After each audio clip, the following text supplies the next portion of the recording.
Well, I have 2:02 at the time, so we're going to go ahead and get started. Would like to welcome everyone today for this co-branded. We are very excited to have this co-branded webinar today with Green Electronics Council. They are a strategic partner of NASPO, along with ValuePoint. We're very happy to have Voight from NASPO ValuePoint joining us today, as well as Andy from the state of Minnesota. We're going to talk about how NASPO ValuePoint utilizes EPEAT in their IT portfolios to create value add for stakeholders. I am Kevin Miner. I'm a media production project manager, but I am also staff lead for green purchasing with NASPO. So I just quickly wanted to walk you guys through, if you need more resources or information on green purchasing, we offer quite a bit. If you go to naspo.org, up here in the corner you'll see this URL, and you go to our research and innovation tab and you hit green purchasing resources, and we'll take you to this page where you'll have access to our green purchasing guide.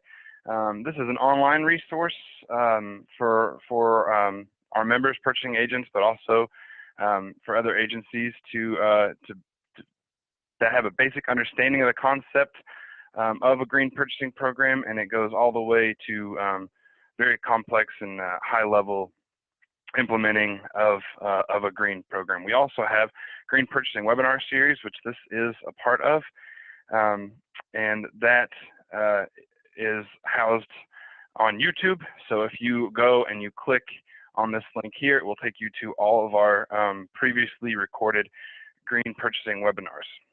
We also have this interactive map, and that is our states with green purchasing programs or activities. We're actually working on updating that right now, but it's interactive, so you can go to any of these green states here, click on one, and it will show you what kind of green initiatives and EPP that state is working with. So if you have any questions or comments, concerns of some of the resources that we at NASPO offer for green purchasing, you can email myself at kminer@naspo.org, and I am happy to point you in the right direction and answer your questions. So with that being said, and without further ado, I'm going to introduce you to Jonathan Rifkin. All right. How am I looking there, Kevin? Looks great. You can see you're getting the main event? Yep. All right. In-person view looks good. Thank you very much. First off, let me introduce myself. My name is Jonathan Rifkin. I am the Director of Strategic Partnerships for the Green Electronics Council, and it's a real pleasure to be here co-hosting with NASPO and NASPO ValuePoint because GEC considers these organizations core strategic partners. We see the influence that a cooperative as large as NASPO ValuePoint can exert on the marketplace, and I really hope that this webinar is going to demonstrate that great things happen when purchasers like NASPO ValuePoint and states recognize that power and they use it to promote sustainability. So excited to get started here. First, I'm going to just kind of talk you through GEC and EPEAT because that is kind of a core element of all of our presentations. So first, let me talk a little bit about the Green Electronics Council. The Green Electronics Council is a mission-driven nonprofit. We were founded in 2006, and since our inception, we've been pursuing a world in which only sustainable IT products are designed, are manufactured, and are purchased. We try to meet that vision every day by providing free and publicly available resources to our primary stakeholder, who is, of course, the large purchaser, groups like NASPO ValuePoint, groups like the states. And our hope is that those resources will help each of them along their sustainable procurement journey and so that they can be successful in their endeavors. Perhaps the most popular of our programs is our flagship program, EPEAT.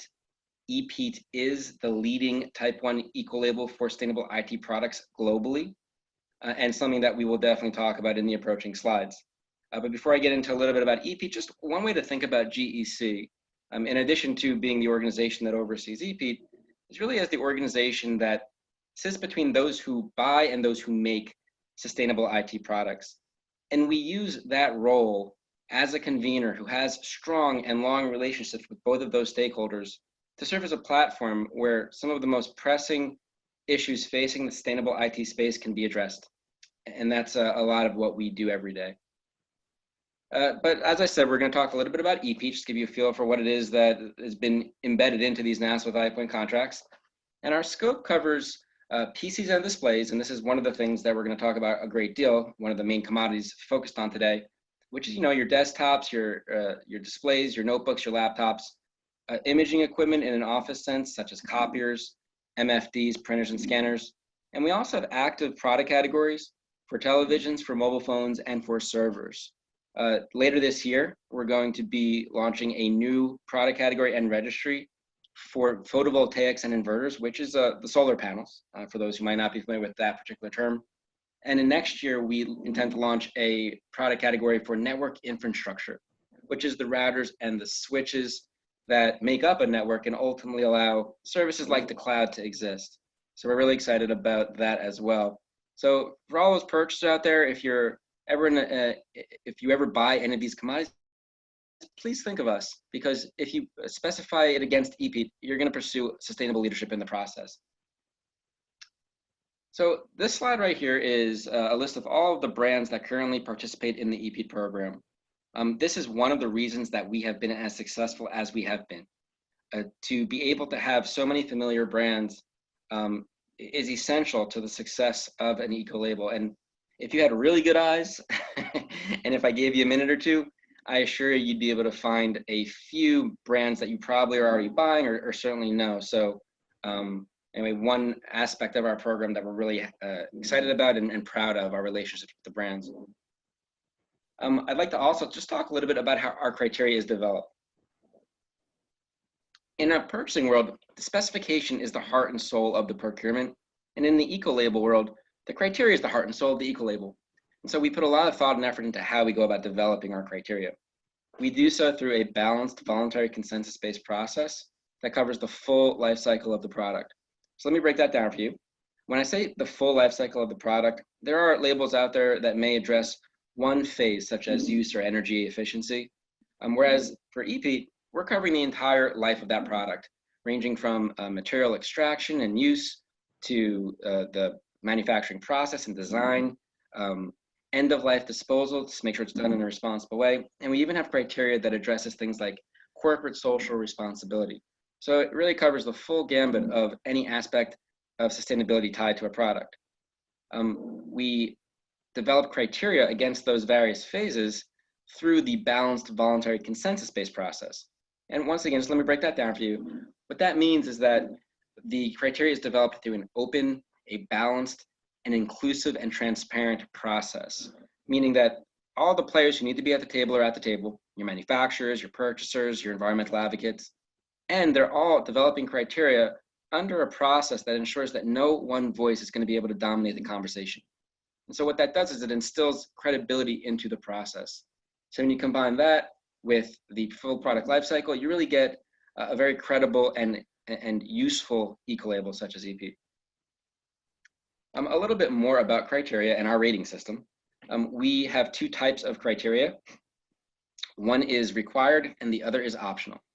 Simply by being on the EPEAT registry, you are a leadership product. And that's because you need to be meeting all of that required criteria. Now, manufacturers can create and purchasers can buy products that meet rising tiers of leadership, bronze, silver, and gold. And they do that by meeting more optional criteria. So if you're bronze, it means you're hitting all those required criteria, but you're also hitting at least 50% of the optional criteria. For silver, same deal, all the required, somewhere in between 50 and 75% of optional. And for gold, 75% of all the required plus more than 75% optional. So this is great because it gives purchasers the ability to choose the right level of leadership for their particular organization. But really what's most important is what that criteria addresses. And in this case, we have a list of the areas that are most important because our goal is ultimately to move the dial. And so the criteria that we've discussed, it addresses things like climate change, chemicals, and human health, which is really, really important, resource consumption, end of life, and how do you dispose of your product responsibly, and social responsibility as well. So that's, I think, important to remember because that's what's really important here. And then just lastly for this part, because I will be revisiting with you all toward the end of this presentation after my colleagues present, is just wanted to share some of those free and publicly available resources that we provide. We want everyone to be successful. Tools like this allow groups like NASPO ValuePoint in Minnesota to be successful. And you can do so by using things like policy examples to help guide your direction, contract language that you can use as a template to tweak and make a part of your solicitations. And also, we have other great tools such as the EPEAT benefits calculator, which we will talk about a little later in this presentation. Highly valuable in projecting success and demonstrating progress. So with that, I'm going to give this presentation back over to Kevin, who will let Voight take over. Thank you, Jonathan. Mm-hmm. And while Voight's getting set up, I will like to remind everybody that we do have a question and answer box down at the bottom of your screen. If you have any questions during the presentation, please feel free to type them there or type them in the chat box, and we will address them towards the end. With that being said, I will introduce Voight Sheely. Voight. Hey, Kevin, are you seeing my screen? I sure do, Voight. Looks great. Fabulous. Hello, everyone. My name is Voight Sheely. I'm a NASPO ValuePoint Cooperative Contract Coordinator. I've been with NASPO ValuePoint for almost 5 years. I am the former Chief Procurement Officer for the state of South Carolina, where I served in that capacity for 20 years.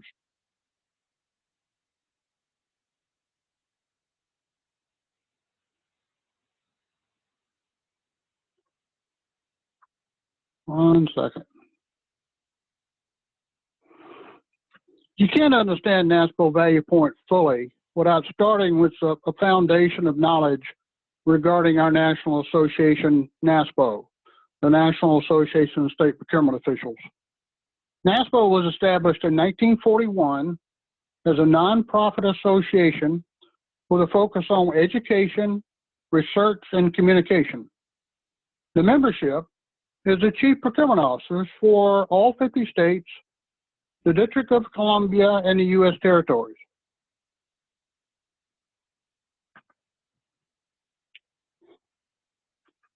NASPO members, the CPOs of all 50 states and the District of Columbia, created the NASPO Procurement Cooperative through the execution of a memorandum of agreement.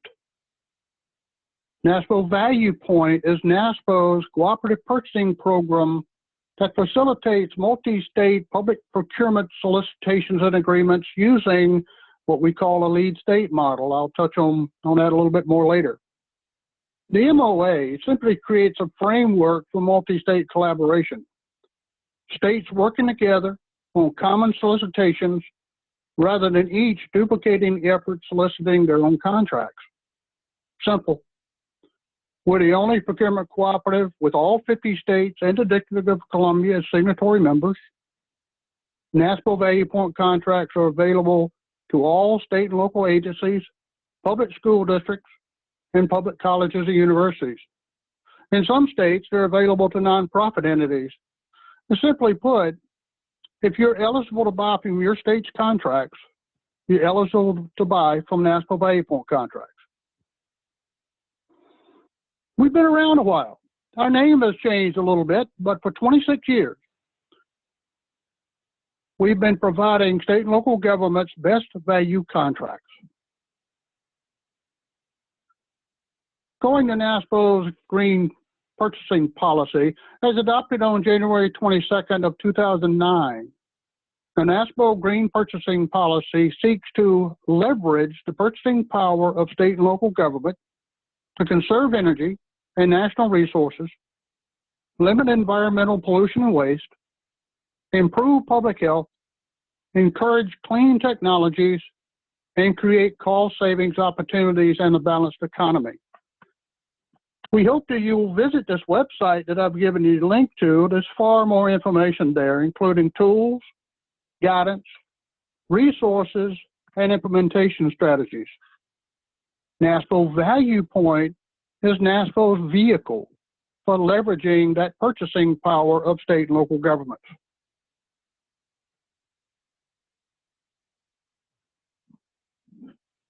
NASPO members, the state CPOs, they're all covered by the respective state statutes, executive orders, and procurement policies. In my case in South Carolina, it was in part statutory, but in large part a procurement policy that I and the other chief procurement officers engaged.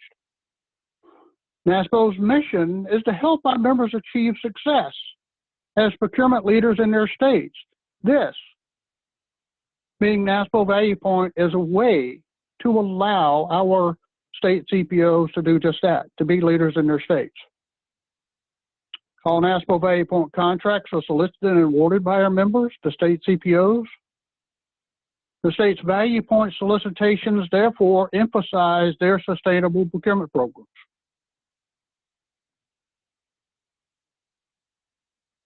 Imagine the power.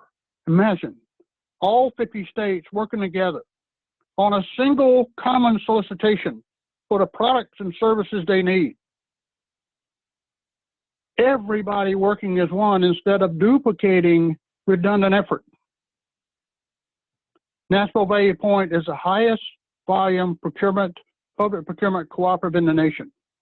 Purchasing volume from NASPO ValuePoint contracts has exceeded $12 billion each of the last 2 years. Markets are moved by this leverage, by this volume. We leverage market evolution. Our process. We are a true cooperative. State chief procurement officers suggest ideas for new cooperative contracts. A board of 31 state CPOs vet each suggestion and approve the upcoming solicitations. When that happens, one of the states volunteers to lead that solicitation, to do the solicitation and make the awards. Other states assist the lead state with ideas to develop and improve the solicitation, their own state-specific terms and conditions to be included in that lead state solicitation. Solicitation support by our sourcing team members, including procurement officers and subject matter experts who work with the lead state in building that solicitation, evaluating the proposals, determining the awards, and administering the contracts. It's not a one and done issue. They live with that lead state and those contractors for the life of the contracts. Once board approval is received, the lead state actually awards the contract. NASPO ValuePoint awards no contracts. Our states do. State and local government participate in NASPO ValuePoint contracts by signing participating addendums, what we call PAs, with the suppliers, the bilateral agreements that you sign with the suppliers. In those PAs, you're welcome to add your own unique terms and conditions, including your sustainable purchasing policies, and to customize the use of the contract between you and the supplier. NASPO ValuePoint includes EPEAT requirements in the solicitations where they exist. For years, we've included EPEAT requirements in computers and copiers. Brand new, with new EPEAT criteria for wireless communication, wireless devices. The state of Utah included in a brand new solicitation for wireless data, voice, and accessories, evaluation criteria used to judge and grade each one of the offerers in their proposals. Now, Utah chose not to require EPEAT graded products only. They chose instead, and I'm going to quote Christopher Jennings, Assistant Director of the State of Utah Division of Purchasing. He said, "We did not make environmental requirements mandatory in the RFP to make it inclusive as possible. We did, however, make EPEAT requirements scoreable criteria so it would be part of the solicitation." Now, as a user, how do you leverage your participation in NASPO ValuePoint contracts to buy environmentally sustainable products? Several ways. Once ValuePoint contracts are awarded, state and local governments exercise their rights to participate by signing those PAs. In doing so, you choose the suppliers that you use. You also choose the products you buy. So if you can choose between a supplier who you believe is environmentally conscious versus one that's not. When you actually select the products that you buy, you can select the EPEAT graded products over the others. That's your choice. You have great power as a purchaser using our contracts. Our suppliers submit quarterly reports to us of their sales activities. For these categories, and in the future, hopefully other categories where they're EPEAT standards, they include that information in their quarterly reports. That's our availability of data to build these reports. Results. I'm going to focus on one thing. Just in 2018, state and local governments purchasing EPEAT products from NASPO ValuePoint contracts saved $20.7 million for our efforts. We're proud that EPEAT has recognized us as awardees for our purchasing activities in 2018 and 2019. Thank you.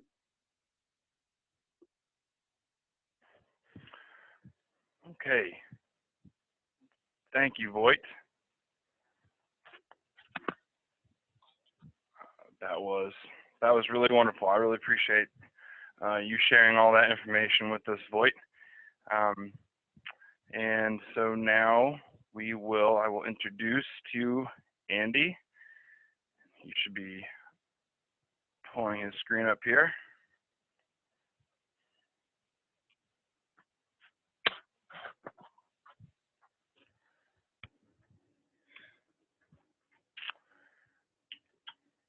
Let's see, Kevin, would you be able to transfer control over to me? It seems to, oh, there we go. Actually, apologies. No problem. Things went a little weird on me there for a moment.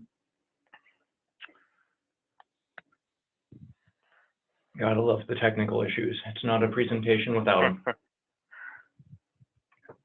All right. So, hello, everyone. Thank you for being here. My name is Andy Dorn, and I'm the IT Acquisition Supervisor here at the State of Minnesota's Office of State Procurement. We're the central procurement arm for the state of Minnesota. So among other responsibilities, this means that we establish and manage enterprise-level contracts for our state agencies and other political subdivisions to use. One part of our charge is to make sure that we are engaging in sustainable practices in multiple different areas. Setting up agreements that are of best value to the state, encouraging small and diverse business participation, keeping an eye on the long-term viability of our contracts, and, of course, environmental sustainability. Our office leads the NASPO ValuePoint computer equipment and hardware contract portfolio. We serve as the lead state for that and for a few other NASPO ValuePoint portfolios. So what does that mean? At a very high level, a lead state is just that, the lead member of a sourcing team.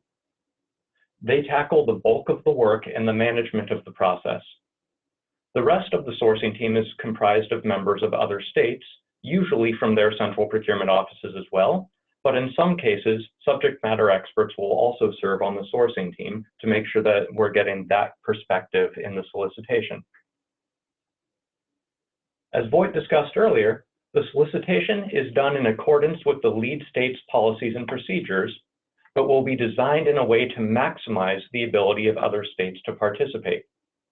This includes working in provisions for the NASPO ValuePoint contract needs, such as the reporting that Voight discussed in his slides, and taking into consideration requirements that other states may have for the evaluation and advertising process. As a lead state, participating entities frequently ask us questions regarding how the NASPO ValuePoint portfolios we lead were solicited. And that's to make sure that it was done in compliance with their jurisdiction's policies and procedures, because when an auditor comes asking them if things are all squared away, they need to be able to say yes with confidence. And we do what we can to balance the viability of the solicitation with maximizing the ability of other public entities to participate. For those of you that have been paying attention, this slide is going to look very familiar since Voight used it earlier. For those that haven't been paying attention, welcome to seeing this slide for the first time. I'm sharing this slide again because I would like to add a little more color to the solicitation process from the lead state perspective. The lead state and sourcing team draft the requirements of the solicitation. This involves a number of different things for different contract portfolios, but for the computer equipment portfolio, the sourcing team has been engaged in a comprehensive review of how the prior solicitation was done, what worked well, what hasn't, and how we might improve things this time around. Because of course, as we're going through the solicitation process, we think we know how a particular element is going to play into a contract, but we don't really know until the contracts occur. And in the computer equipment portfolio, luckily we have the live contracts that we're working with now to see how particular provisions have turned out. A critical element of our discussions is how any changes we may want to make might affect the ability of other states to participate. Different states have different statutory requirements around advertising, evaluation, and other elements of the solicitation process. We don't want to make a change feeling like it's going to improve the overall portfolio, but in doing so, remove the ability of some states to participate. So we rely on our sourcing teams to provide the perspective of their own states, and also give us some thoughts and feedback about what changes might mean for states that aren't represented directly on the sourcing team. The sourcing team then works with the NASPO ValuePoint board to get final approval and release the RFP to the vendor community. When responses come back in, the evaluation is performed by the lead state and the sourcing team. In the case of the Minnesota computer equipment portfolio, Minnesota performs the objective analysis, calculating price and figuring out the other hard variables, such as compliance with Minnesota laws and regulations. The sourcing team evaluates the subjective criteria and serves as the evaluation team. Ideally, once the evaluation is complete, the proposed master agreement or agreements are negotiated by the sourcing team, approved by the NASPO ValuePoint board, and made available to NASPO ValuePoint members to begin the negotiation of their participating addenda, or PA is the participating addenda. To help facilitate the negotiation of PAs, a sample participating addendum is provided for each master agreement holder that incorporates in the relevant master agreement terms and attempts to leave space for states to add in their own statutes and other needed language. The participating entities are encouraged to hew as close to the sample PA as possible, because one of the benefits of NASPO ValuePoint to the states and vendors alike is the reduced time to contract that can result when joint terms are leveraged. One of the things we think about to ease that path on the computer equipment contract is how the master agreement plays into the participating addendum. In the order of precedence, the participating addendum comes higher than the master agreement, allowing the participating entity's specific statutory or other needs to be at the highest level and allow for more participation. Because of that, there are many things at the master agreement level that can be optional, so to speak, for the participating entities. With that being the case, how does sustainability actually play into the master agreements, and what can we do to encourage sustainability at the master agreement level? By making sustainability-related provisions mandatory, but setting them up to be opt-out provisions. Boyd discussed earlier that Utah went the way of not requiring some of the particular environmental requirements. And just based on different portfolios, different things might make sense. Anyone who's involved in procurement will tell you that no two commodity areas are the same as far as how to approach them. For computer equipment, we do think that it's computer equipment and hardware. We do think that it's a viable option to pursue it more from that opt-out approach, where we make things mandatory, but then give states the ability to opt out of them in their own states if that's not important to them. One of the reasons that we can do this, and a part of how we get some of our subject matter expertise, is because in Minnesota, we're fortunate to have an agency called the Minnesota Pollution Control Agency that has state sustainability efforts as a part of their purview. As a public procurement professional, I appreciate having them around because I'm really called on to be a jack of all trades. So having them as subject matter experts is invaluable to us. There are some members of the agency that we work closely with as subject matter experts to provide us with guidance and assistance in that area.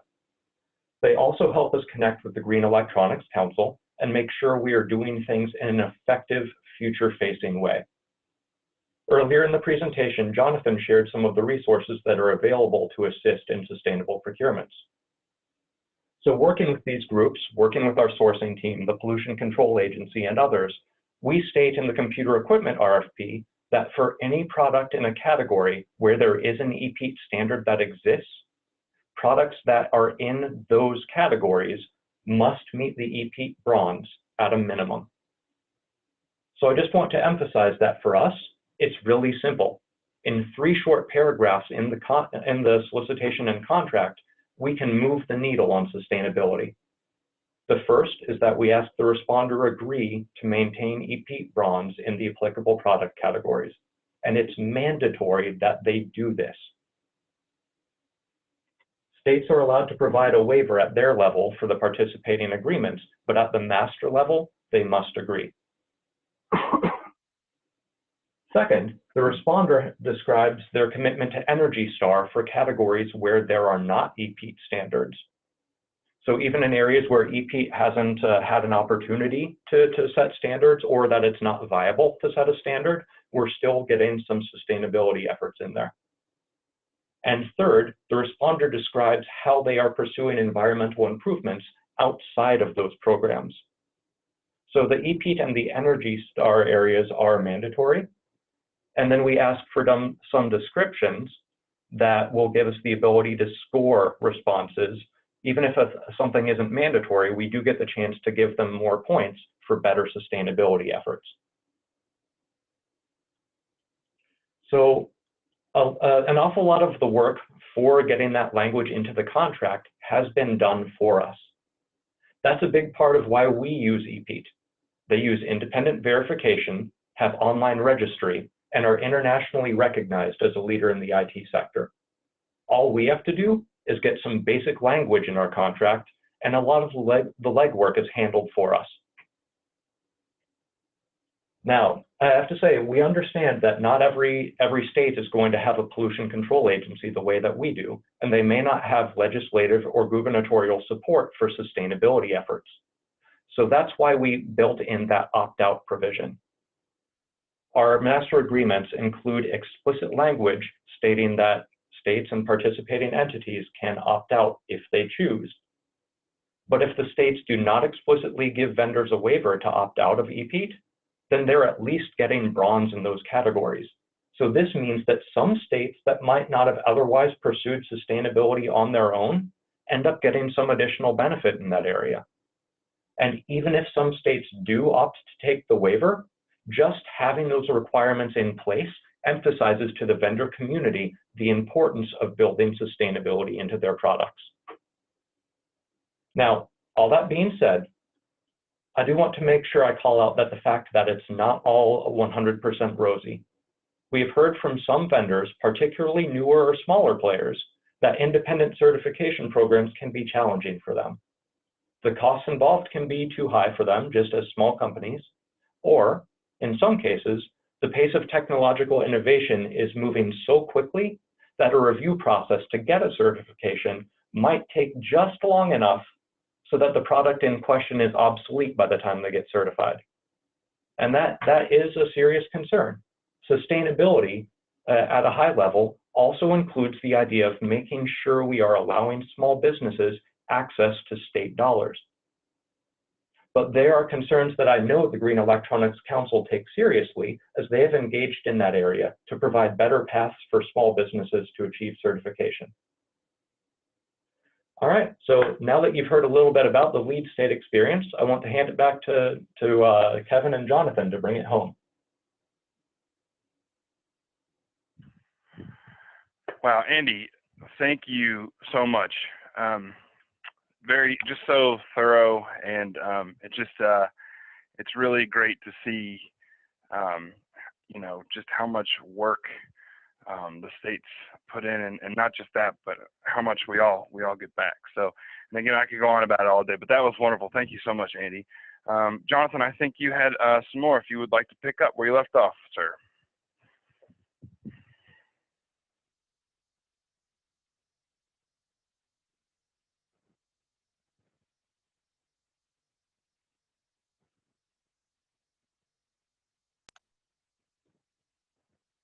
Hello?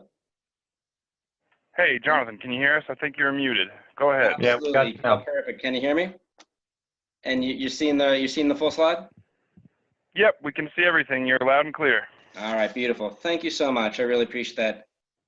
So first off, you know, listening to Andy talk, I couldn't help just getting excited, because I really love hearing you talk about a few things, but one in particular, the ease of the process for using EPEAT, because that to me, it embodies the true value of the ecolabel.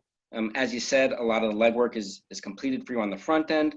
There's a lot of environmental knowledge that needs to be applied, which maybe isn't in the wheelhouse or is the strongest suit for the purchaser. And because that type of thinking is done through the ecolabel, the purchaser can focus on what they do best, which is of course purchasing.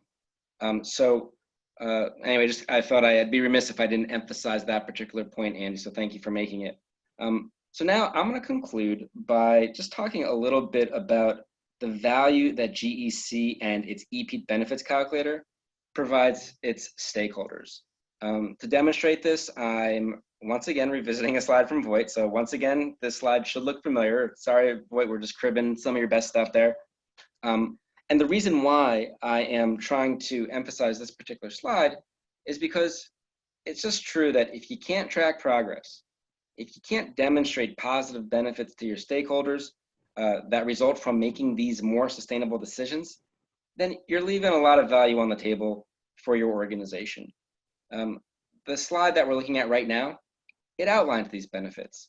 These are amazing numbers. I mean, when you understand the size of the contract, you begin to understand that the impacts are very, very, very real. But also, if not for the calculator, not only would we not be able to see these amazing numbers, but in truth, because we weren't getting the word out there, because we weren't sharing the fact that this type of progress is being made, we very well may never even had this webinar and been able to get it out there. So I think that highlights the value of tools like the EPEAT benefits calculator. But even beyond that, there are a lot of other reasons or ways in which a calculation tool can add value. For one thing, if you're an organization that does not yet pursue EPEAT, but is considering doing so, you can use the calculator, which is available online, and you can plug and chug. It's very simple to use. You can hypothesize on the likely benefits that your organization would enjoy if you were to include EPEAT. And in doing so, you're establishing a strong business case, and you're helping to build enthusiasm amongst your stakeholders, even those who might not have initially been familiar with EPEAT, about why this might be a good idea.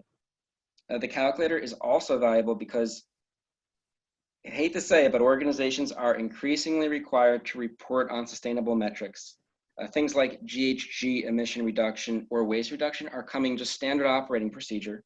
And by having access to a calculator such as this, when that inevitable email arrives in your inbox or the boss comes knocking on the door asking for this type of information, you're going to be able to provide it. It's really, really important and just a fact of life these days.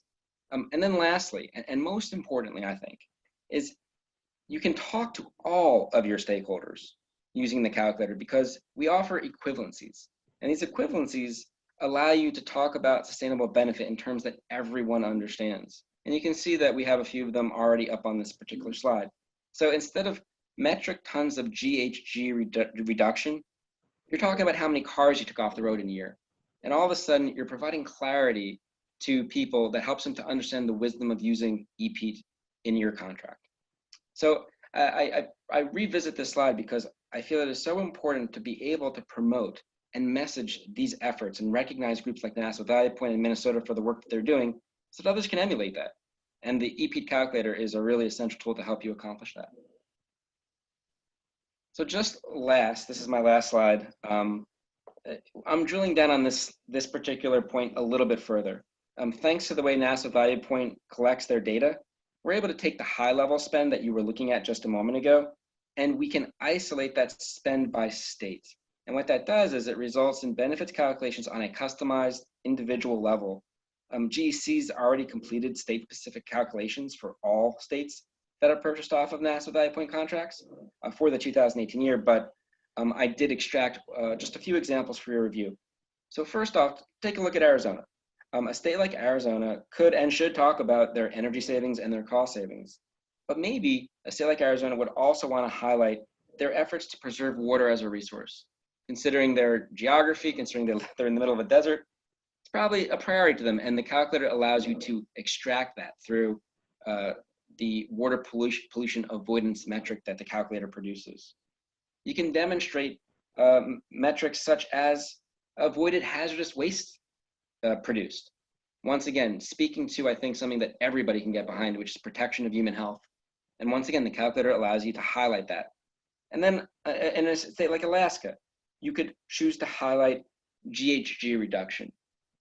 This is important, I think, generally, but maybe something that Alaska in particular would want to highlight because climate change can impact them and based on their location on the globe a little bit more than it might other regions. And so clearly, I think when you take a look at the high level spend data that it provides, you take a look at how you're able to drill down into unique applications of that data, you can conclude that NASPO ValuePoint's decision to include EPEAT in its contract and the state of Minnesota's decision resulted in really great benefit to their individual stakeholders.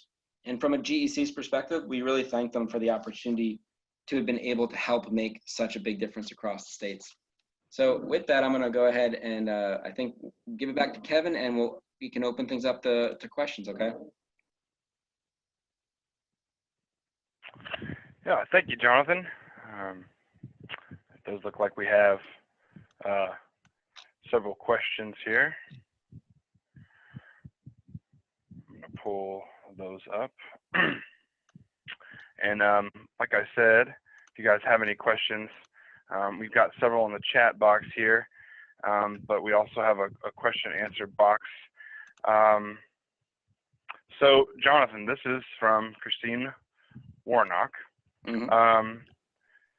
Does the social responsibility criteria considered for EPEAT rating include things like sweat-free workplace practices and supporting workers' rights to effectively address workplace violence, where we seek to contract with firms that can demonstrate or clarify that their employees are not required as a condition of employment to agreed mandatory individual requirements for class collective action waivers? That's a long one. Can you see that over there in the chat box? No problem at all. Hello, Christine, and thank you for that. We got a little jargony towards the end of that, but at a high level, we do address social responsibility, but not necessarily specifically sweatshop free labor. We address things like conflict minerals. We address worker health and safety.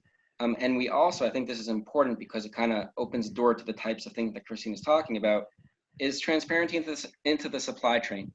And so there is criteria that addresses those types of things specifically and do lead to a more social, an important facet to the EPEAT criteria. So the answer is yes, we do address social because it's just so important, you need to. But I can't speak specifically to sweat-free labor and things of that nature.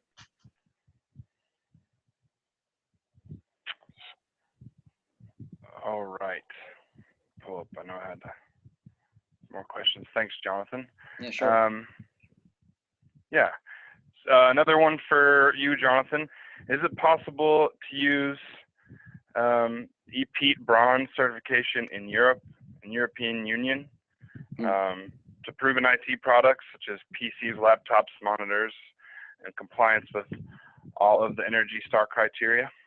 I love it. We got an EU question. Thank you for tuning in. So the short answer to that question is yes. Energy Star is a required criteria through EPEAT, but without getting into too much detail with the rest of the rest of the participants, there's some complexity that surrounds that in terms of EU requirements.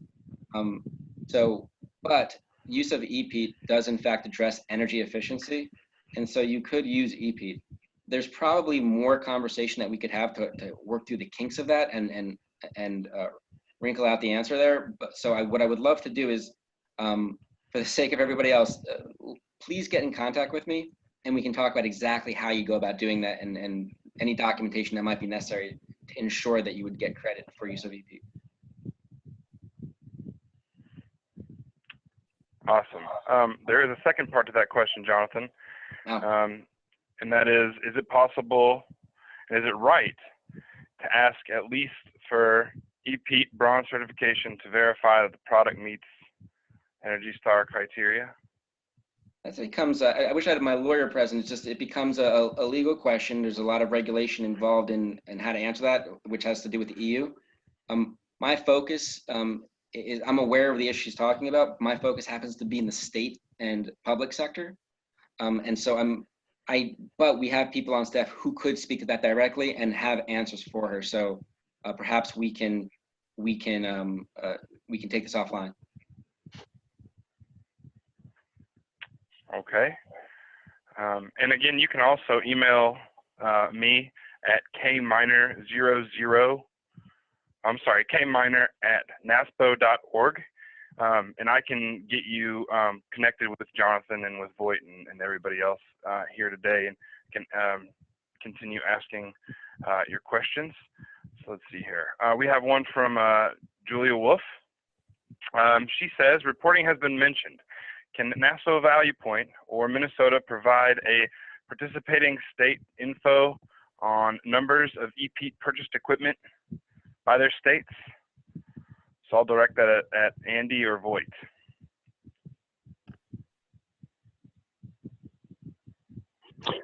Hey, this is Voight Cheeley. We can, to a degree, keep in mind these reports are voluminous. They are huge spreadsheets. The information is reported in a certain format, and most of the suppliers follow that format, but not to a T. So generally speaking, the answer is yes. It may take us a little bit of time to gather that information and sort it down in that fashion if you were to ask for information for your state. And I can add to that and say that yes, that analysis has been done for 2018 data, and if you were interested in receiving it, we'd be happy to provide it for the state of Massachusetts or really any state that was interested in knowing.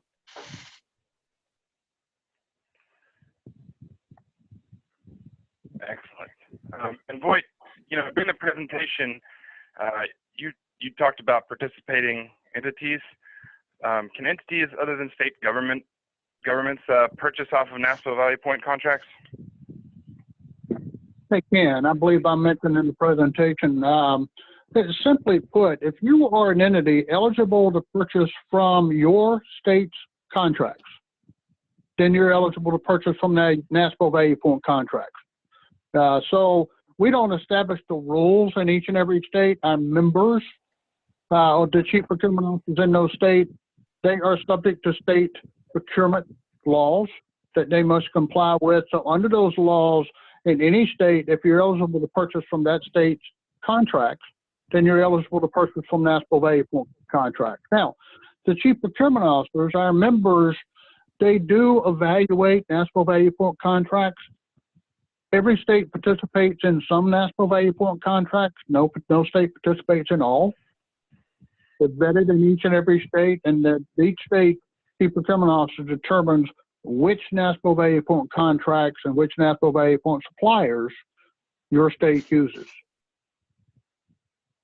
I can walk anyone through that later on if you'd like to contact me, and how to determine which state NASPO ValuePoint contracts your state uses.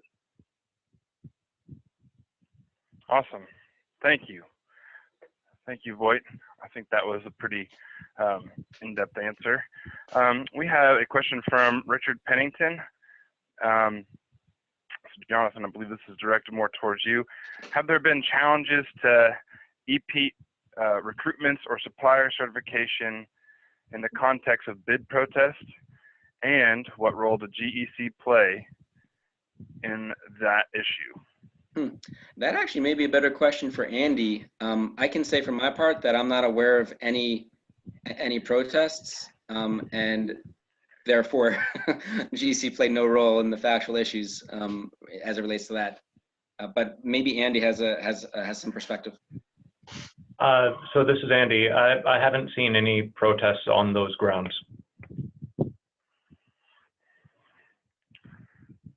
Awesome. Okay. And hey, Jonathan, Andy mentioned in his presentation that GEC takes efforts to help out with smaller vendors. Can you tell us a little bit more about that initiative? Oh yeah, absolutely. It's such an important issue for most governments or who participate in. Well, first I'll just say that this effort ties in part to a recent update to our criteria. We updated our computer and display criteria and our EPEAT registry just last month. June 28th was actually when we officially sunset the 2009 criteria and moved towards 2018.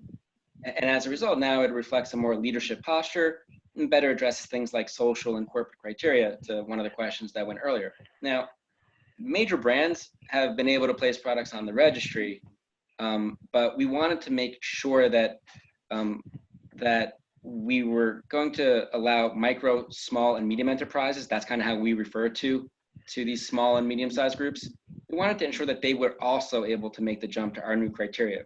So to that specific question, GEC currently has a program specifically designed to assist these MSMEs.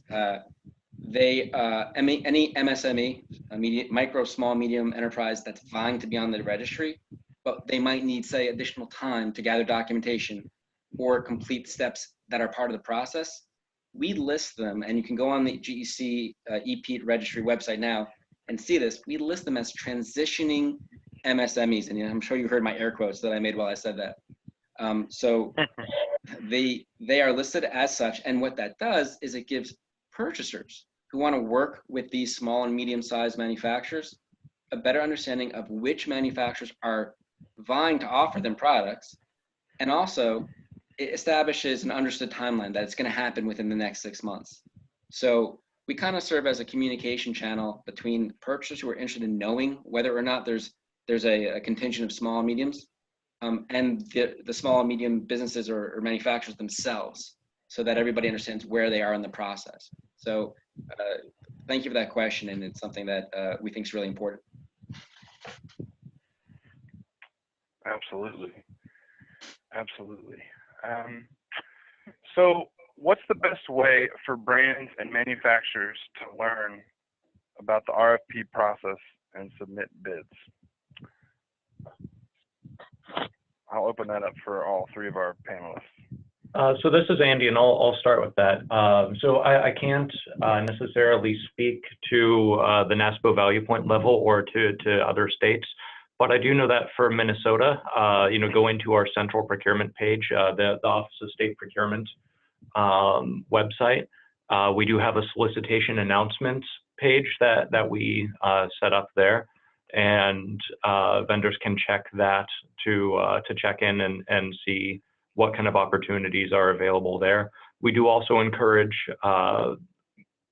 companies that would be interested in doing business with the state of Minnesota to register in our supplier portal, which is our ERP system, and the supplier facing side of it. There are several other states that have kind of similar centralized web pages for their central procurement office. So that's the best answer I can give for that on behalf of Minnesota. Yeah, I'll jump in, Kevin. This is Voight Shealy of NASPO ValuePoint again.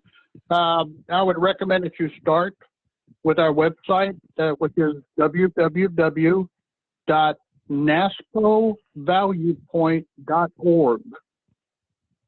The primary toolbar at the top has several columns that selections that would be useful for you.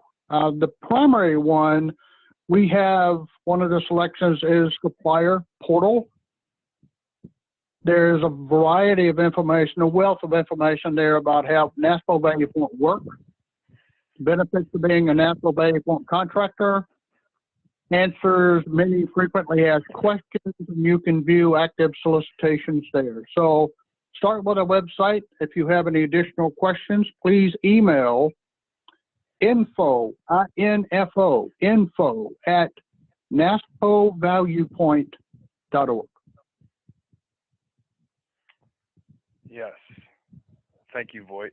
And again, you can also email me at kminer@naspo.org, and I can help to point you in the right direction if I don't already have the answer myself. We have time for one more question, so I'll shoot this broad one out to everybody. I've got about 2 minutes left. But what are the top 5 benefits for organizations to buy EPEAT certified PCs?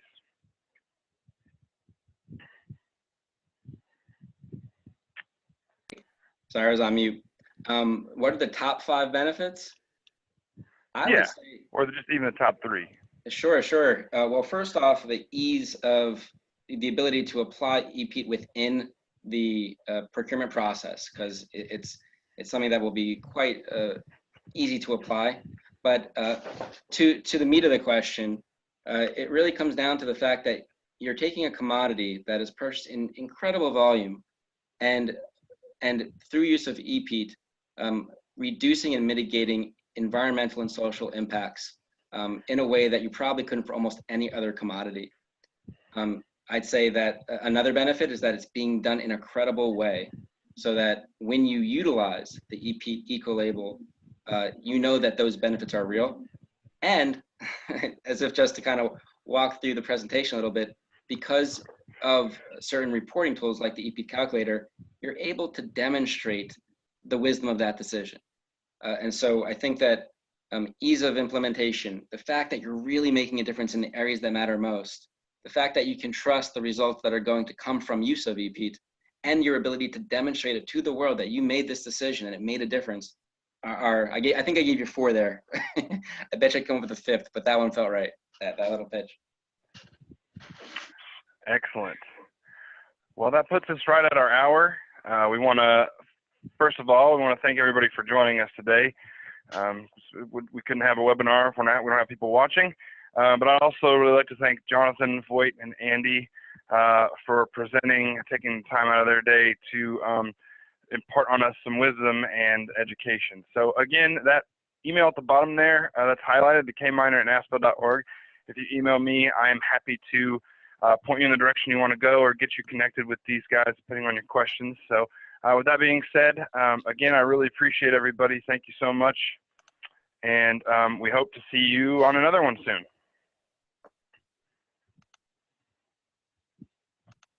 Thank you very much. Thank you, everyone. Thanks, guys.